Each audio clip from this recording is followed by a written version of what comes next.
मेरी बात को बहुत ध्यान से सुनना। श्रीपाद कह रहे भजन को इससे नहीं तौला जाता कि करोड़पति बन गए तो भजन का लाभ बहुत मिल गया, या भजन शुरू किया तो तुम दरिद्र हो गए। बोले देखो भजन फला नहीं, जिस दिन से वृंदावन गए सत्संग सुना उसी दिन से सब चौपट हो गया। दोनों बातें समझना। महारंकत्वे वा परम विभवे सिंगे पे है। अगर रसिकों के संग का रंग चढ़ेगा तभी इस मार्ग में चल सकते हो, नहीं तो फिसलन ही फिसलन है। महारंकत्व हो सकता है जिस दिन से भजन शुरू करो उस दिन से शुरू हो जाए तुम्हारा पाप का संयोग जो पूर्व जमा हुआ है, क्योंकि नष्ट होकर अब तुम्हें भगवत प्राप्ति करानी है। कल एक साधक भारी रोग से ग्रसित, और वो बोला कि हमें लगता है कोई वैष्णव अपराध बन गया। क्यों? नहीं, ये शरीर में। अरे बावरेपन में हम कह रहे शरीर रोग से ग्रसित है तो बुद्धि को तो स्वस्थ रख ले। बुद्धि रोगी हो गई तो शरीर स्वस्थ होने पर भी महान नरक जैसा उसको दिन और रात व्यतीत होता है, नारकी भोगों का चिंतन करते हुए। कोई अपराध तब बनता है जब अहंकार होता है, ध्यान रखना। और तुम जो सब शरणागत हो रोज ऐसा मंजना लगता है कि तुम्हारे अहंकार चढ़ पाएगा। रोज बर्तन मांजा जाए तो चाहे जितना गंदा हो एक दिन चमकने लगता है। ये सत्संग भाग भर मत जाना, पक्का समझना। जितने बैठे हो अनुभव कर लेना, जहां कमजोरी है यही लगेगा सिर्फ मेरे लिए बोला जा रहा है। और सत्य मानना, ये सत्संग है, ये सार्वजनिक भगवदानंद के लिए किसी व्यक्ति का लक्ष्य करके नहीं, सार्वजनिक सार्वभौम सत्संग होता है। शरीर का रोगों से ग्रसित हो जाना या कोई विपत्ति आ जाना ये हमारे पूर्व अपराध का है, पूर्व पाप का है। वर्तमान में यदि वैष्णव अपराध होगा तो शारीरिक दंड नहीं मानसिक दंड होगा। क्या? आपका भजन रोक दिया जाएगा। तत्कालिक आप बहुत शुद्ध वैष्णव पवित्र हृदय के हैं, अगर कोई त्रुटि हो गई तो तत्कालिक दंड मिलता है। खोपड़ी दीवाल में लग गई, चबेटा लग गया, दांत से जबान कट गई, अचानक कोई ऐसी घटना घट गई, थोड़ी मोड़ी चोट, ऐसा असाध्य रोगों का सृजन पूर्व शरीर रचने के पहले ही होता है, जो पूर्व पाप से है। आज हम भजन कर रहे हैं लेकिन पूर्व पाप रचित इसमें जो सृजन किया गया रोग वो पहले का है, आज से थोड़ी उत्पन्न हुआ है। तो साधक को बहुत विवेकवान रहना चाहिए, नहीं तो अब हमारा शरीर अस्वस्थ और बुद्धि अस्वस्थ। यही मूर्खता नहीं, शरीर स्वस्थ और बुद्धि स्वस्थ है तो हम परमानंद में मगन ठिंगे पे रखा है। हमारी बात को समझना। हमारी बुद्धि भगवदाकार है तो पूरे शरीर में कीड़ा पड़े हो, गलता लगाओ तो कुछ फर्क नहीं है। और बुद्धि विषयाकार है तो चाहे एसी में बैठे हो जलोगे, देखा है। इन समस्याओं का समाधान करने के लिए ही अध्यात्म है, रुपया नहीं है, पद नहीं है। समस्त समस्याओं का समाधान अध्यात्म से होता है, विवेक से होता है। ध्यान दीजिए, परमार्थ पे चल रहे हो तो महारंकत्वे वा परम विभवे, हमारे कदम नहीं रुकेंगे चाहे हमें ऐसी परिस्थिति दे दी जाए कि भोजन के लिए भी तरसने लगे, और चाहे परम विभवे। ऐसा होता है, ये ना सोचे दोनों बातें होती हैं। एक है चक्रवर्ती सम्राट अम्बरीश जी महाभागवत, और दूसरे चीदर चिदरानी जी महाभागवत, जिनके यहां अतिथि पीपाजी सीता सहचरी आते तो अंदर जाकर अपनी पत्नी से कहते कि आज तो बहुत बड़ा अनर्थ हो जाएगा। उनका क्यों भगवान? बोले बहुत बड़े संत अतिथि आए और आज हमारे पास कुछ नहीं है। जरा विचार करना, उनके घर में दरवाजे और खिड़की भी नहीं रह गई थी। क्यों? संत आते तो खिड़की बेचे आए, 4 मुट्ठी चावल उबाल कर उनको पवा दिए, दरवाजा बेचे। मिट्टी का पात्र था जिसमें रसोई अमनिया करते थे, कुछ नहीं रह गया था जो बेचा जा सके। एक वस्त्र शरीर में था चिदरानी जी के। उन्होंने कहा भगवान अतिथि भूखा नहीं जाएगा। पढ़ के देख लो भक्तमाल जी में श्री नाभा जी ने चरित्र लिखा, जो दिव्य दृष्टि संपन्न महापुरुष। कैसे? बोले वस्त्र है ना कुछ तो बिक ही जाएगा, तो अतिथि को कुछ ना कुछ 4 मुट्ठी चना ही मिल जाएगा, अतिथि तो भूखा नहीं जाएगा, संत तो भूखे नहीं जाएंगे। और महाभागवत जिनके दर्शन करने द्वारिकाधीश के दिव्य दर्शन करके सीता सहचरी और पीपा जी आ रहे हैं, उनके दर्शन करने, स्थिति क्या है? खाने पीने की तो बात जाने दो, पहनने के लिए भी सीधे वस्त्र नहीं, एक ही वस्त्र था चिदरानी जी के, उतार के दे दिया, बेचा जाके जो कुछ बिका, जो कुछ भी रूखा सूखा पत्तल में लगाया और बाहर पीपा जी सीता सहचरी के साथ पाओ भगवान। वो समझ गई, स्थिति महारानी थी बहुत प्रवीण, समझ गई कि भोजन देख के समझ गई कि स्थिति क्या, और घर देख के उनकी वेशभूषा, तो उनका कहा कि भक्तानी जी को भी बुलाओ, चारों बैठकर पाते जो भी है। वहां नहीं आप पाइए, वो तो रसोई में है। तो उनका फिर क्या होता, मैं रसोई से लिवा लाती हूं। अब उनको अगर पीपा जी कहते तो शायद चीदर जी कहते कि आप रुक जाओ, लेकिन सीता सहचरी जी तो सीधे रसोई में गई तो दिगंबर बैठी थी, समझ गए देखते। अंदर घर का हाल देखकर उनको आंसू आ गए, क्योंकि महारानी रह चुकी है, वो स्वयं तो परम वैराग्य से रहती थी, टाट लगा के, महारानी होते हुए भी टाट लगा करके भगवान की भक्ति में। सीता सहचरी जी बहुत ही ज्ञान संपन्न देवी, देखते ही उनको समझ में आ गया कि वो अकिंचनता की हद है इनके घर में, खाने के लिए दाना नहीं, कहीं कुछ नहीं। और तो उन्होंने कहा, देवी तुम निर्वस्त्र कैसे बैठी हो? तब उन्होंने कहा, अरे हमने सुना था आप द्वारिकाधीश के दर्शन करके आ रही, तो जब मिलेंगी तो रूप माधुरी का वर्णन करेंगी प्रभु की। क्या इस नासवान शरीर की चर्चा चला दी?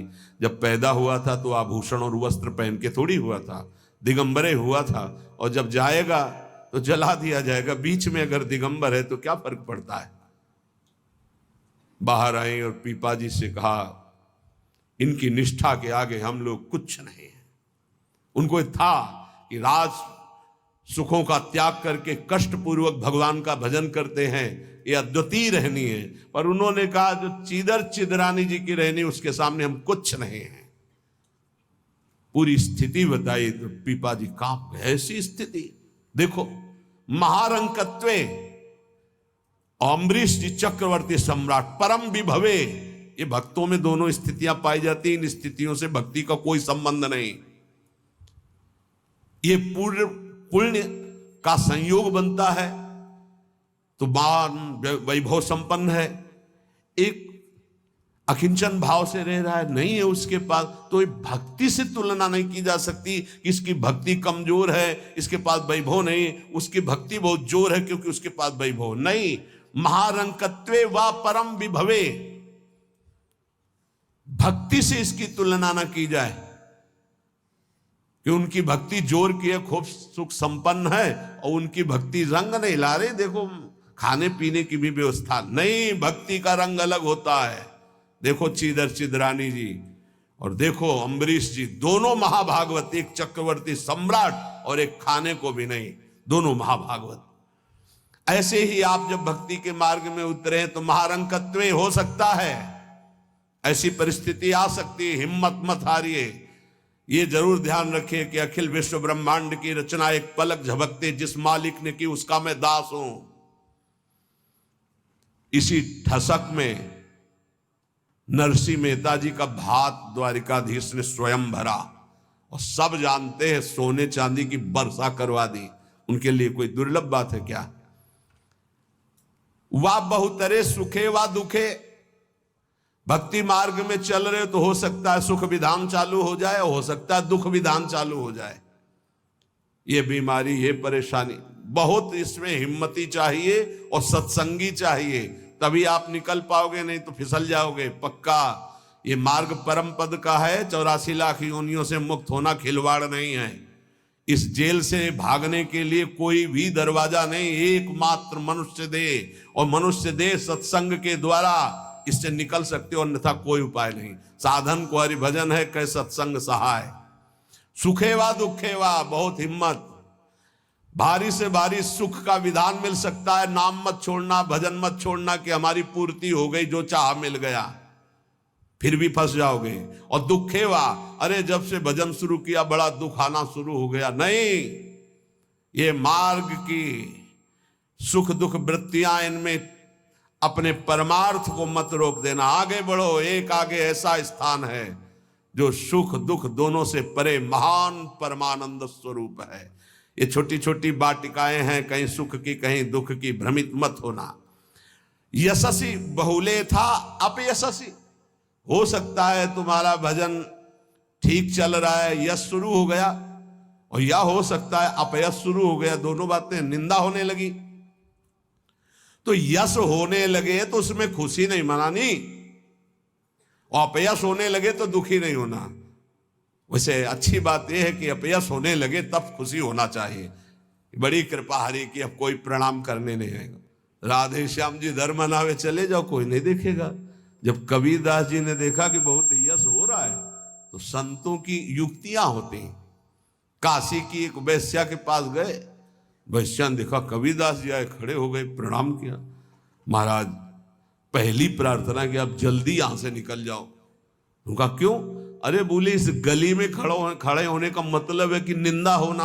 आप महान संत हैं, आप यहाँ खड़े भी होंगे तो आपकी निंदा। हम बोले वही करवाने के लिए आए, हम निंदा करवाने के लिए आए, आप हमारा साथ देंगी? उनका भगवान आप आज्ञा करें, भला मैं नीच आपकी क्या सेवा कर सकती हूँ? बोले गले में हाथ डाल के पूरी काशी में घूमना है। बोले महाराज कोई पानी नहीं पूछेगा आपको। बोले यही चाहते हैं। बोले भी जैसी आपकी इच्छा। गंगा जल भरा, थोड़ा रंग वंग डाल के, एक हाथ में गंगा जल की बोतल, दूसरे हाथ में वैश्या। अरे बोले देखो देखो, दूसरे दिन से कबीरदास जी की कुटिया शांत, कोई प्रणाम नमस्कार नहीं। अरे हम जानते थे, कुछ तो कहते हम जानते थे पहले से, असलियत तो यही है। और कुछ कहते यार कुछ तो गड़बड़ है, ऐसे महात्मा तो नहीं है। फिर भी जो कुछ श्रद्धा रखते थे वो इस बात से नहीं गए कि ठीक है अच्छे हैं पर ऐसा कैसे कर सकते हैं, छोड़ो यार। वहां कोई प्रणाम नहीं, बड़े चैन से भजन करने लगे। युक्तियां संतों की होती, पर वो युक्ति सिद्ध ही करे, जीना मुश्किल हो जाएगा अगर हिम्मत नहीं है, भगवत प्राप्त नहीं है। सिद्धों की बात है, उपद्रव न करे कि अब हम भी कुछ थोड़ा ऐसा कर, पिट जाओगे।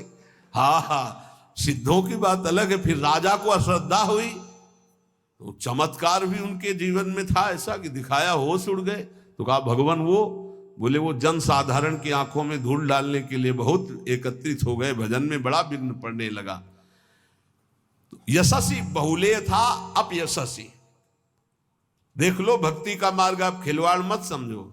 महारंकत्वे व परम विभवे, मेरे कदम नहीं रुकेंगे, चाहे भिखारी बना के रखो, चाहे चक्रवर्ती राजा बना दो। बहुतरे सुखे वा दुखे वा, भारी सुख दे दो या भारी दुख दे दो, कदम नहीं रुकेंगे आपकी तरफ से। यशस्वी बहुले था अपयशस्वी, चाहे यशस्वी बना दो चाहे निंदा कराने, खूब निंदा कराओ, हमें मार निंदा हो तो भी हमारा मार्ग नहीं रुकेगा। आगे मणुआ लोस्ट्रे, चाहे मणि दे दो और चाहे माटी के घरौंदे पे रखो, हमें कोई फर्क नहीं पड़ता। महलों में रखो चाहे झोपड़ी में वास दो। सुहृदे परम व द्वेष्यति, सब लोग हमें प्यार करें या सब हमसे द्वेष करें, कोई फर्क नहीं पड़ता, हम अपने मार्ग पर चलेंगे। समा दृष्टि नित्यम मम भवति वृंदावन जुषहा, मैं ऐसी सम दृष्टि रख के चलूंगा। हे वृंदावन धाम, मुझे सामर्थ्य प्रदान करो कि मेरे कदम किसी भी स्थिति में लड़खड़ाए नहीं। ये बहुत बड़ी बात है। बिना इस बात के आए बात की बात में नहीं पहुंचा जाता। ये बहुत हिम्मत की बात है। इस शूरवीर का मार्ग है। दुख आवे या सुख, संपत्ति आवे या विपत्ति, यश आवे या अपयश, महलों में रखे चाहे झोपड़ी में, हर स्थिति में हमारी भक्ति में कभी नहीं होने वाली, ये निष्ठा रखे। यहां ऐसी भक्ति बहुत कम है, बहुत कम है। इसीलिए खूब सत्संग सुनो, जितना विश्वास दृढ़ करोगे उतनी भक्ति महान होगी। बिन विश्वास भगति नहीं ते बिन द्रवहि न राम, और राम कृपा बिन सपने जीव न लह विश्राम। हित ध्रुव जो विश्वास है तब ही सुधरे बात, ना तरु माया पंथ में फिरे जो टक्कर खात। और ये स्थिति समत्व की तभी आती जब इष्ट में ममत्व हो जाता है कि अब आपको नहीं छोड़ सकते, चाहे जो कुछ हो जाए प्रभु, चाहे जैसी परिस्थिति हो। संतों की वाणी, इष्ट में अपने सुदृढ़ अनन्यता हो जाना। राधा वल्लभ ध्यान धरोउर, राधा वल्लभ इष्ट हमारे, राधा वल्लभ नाम जपो नित, राधा वल्लभ ही में धारे।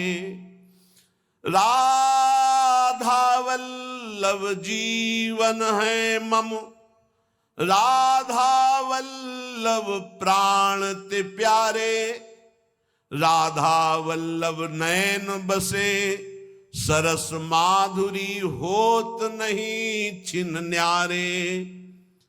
आहा, परम संत श्री रसिक सरस माधुरी जी कह रहे हैं, राधा वल्लभ का ही नाम हमारी जिह्वा में और राधा वल्लभ का ध्यान हमारे हृदय में, क्योंकि इष्ट हमारे राधा वल्लभ। राधा वल्लभ का हृदय में ध्यान और मुख में नाम, ये आचार्य चरण भी आदेश करते हैं। सबसो हित निष्काम मति, श्री वृंदावन विश्राम, श्री राधा वल्लभ लाल को हृदय ध्यान मुख नाम। जो आचार्य का है, इष्ट उसके अधीन होते हैं, तो हर समय हमारे मुख से राधा वल्लभ राधा वल्लभ राधा वल्लभ। अब सेवक जी महाराज ने हा हरि रा राधा बा वृंदावन सा सहचरी, हरिवंश नाम में चारों की उपस्थिति पाई, इसलिए आदेश करते हरिवंश नाम बिसरे न छिन, श्री हरिवंश सहाय बल, हरिवंश भरोसे भय निडर, नित गर्जत हरिवंश बल। इसलिए हम वृंदावन नित्य विहार रस के उपासक, आचार्य की आज्ञा और सेवक जी की आज्ञा दोनों मिलाकर, इसलिए हम हर समय जपते रहते राधा वल्लभ श्री हरिवंश, राधा वल्लभ श्री हरिवंश। इष्ट से हमारा इतना अपनापन हो जाए कि शरीर की परिस्थिति, कल हम किसी उपासक से कह रहे थे कि एक बार 24 घंटे में बैठ करके विचार करो, तुम्हारी दोनों आंखें फूट जाएं तो सोचो कैसा लगेगा। सोचो कैसा लगे, भय लगता है ना। तुम्हें कैंसर हो जाए तो कैसा लगेगा। अभी रिपोर्ट आ गई आपकी कैंसर है, बचने की संभावना है, अब कैसा लगेगा। किडनी फेल हो रही है, अब कैसा लगेगा। दिल में समस्या आ रही है, फेल होने वाला है, अब कैसा लगेगा। वो पहले ही सोच लो, पहले तैयारी कर लो, तो जब रिपोर्ट कभी आएगी तो तुम पहले ही तैयार रहोगे। और जब ये सोचोगे तो प्रियालाल से अपनापन जल्दी हो जाएगा कि यार सब धोखे का शरीर कभी छूट सकता है। यही चिंतन घोर वैराग्य में हमको जिलाया, यही चिंतन संसार से बिल्कुल अलग रखा, यही चिंतन सब संबंधों की धज्जियां उड़ा दी कि जब इसी का भरोसा नहीं तो किसका भरोसा करें। क्योंकि ऐसे तो उपासक को बहुत मगन होकर साधन में लगते देखते हैं, जब शरीर बीमार होता है तब जो चेहरे का रंग उतरता है वो हमें अच्छा नहीं लगता है। बहादुर हो के मरने के लिए नहीं आए हो क्या? वृंदावन काहे के लिए आए हो? यहां जानते हो काहे के लिए आया जाता है? यहां मरने के लिए आया जाता है। मन मरा तन मरा सब मरने के लिए। मनई मारी तनहारी के वृंदावन में गाज। यहां चिदानंद रूप में हमें स्थित होना है, जिसमें कोई जुकाम बुखार किडनी लीवर है ही नहीं। ये सब नहीं है। खूब मीठा खाओ शुगर नहीं होगा, खूब पकवान खाओ लीवर नहीं खराब होगा ही नहीं लीवर है। और खूब मिलता है 56 प्रकार के भोग, कहां? श्री जी का उच्छिष्ट, श्री जी के समीप। अरे तभी तो कह रहे खूब नाम जप करो। ये तो बहुत घटिया शरीर है, बहुत घटिया शरीर है? और ऊपर से मार इसे सजाए हो, नहीं सजाए, इतना गंदा है। हम इसलिए कह रहे इसे थोड़ा वैराग्य धारण करो। कौन सा बढ़िया है, कौन सा बढ़िया इसमें क्या है इस शरीर में जो बहुत प्यार कर रहे हो? बस चमड़ी का ऊपर खेल है। तो अज्ञानी पुरुष चमड़ी से प्यार करता है, ज्ञानी पुरुष तो तत्व से प्यार करता है। शरीर बीमार हो गया तो तुम बीमार हो गए क्या भैया? पर चेहरा उतर जाता है, ये हमको अच्छा नहीं लगता। चेहरा प्रसन्न होना चाहिए कि अब जाने का नंबर आ रहा है, खुशी होनी चाहिए। जैसे नौ विवाहिता और गमन हो रहा है उसका अपने पति से मिलन के लिए, तो कैसा अपने परिवार को थोड़ा वियोग तो होता है, रोते माँ से बका, अंदर बड़ी खुशी रहती है। हाँ, यद्यपि हम सबको बहुत प्यार करते हैं, रोएंगे नहीं, हमारा भाव खराब हो जाएगा। हमारा रोना श्री जी के लिए होगा। जब उपासक को देखते कि अमुक रोग और चेहरा उतर गया तो लगता है कि नहीं यार, सिंह का बच्चा नहीं है।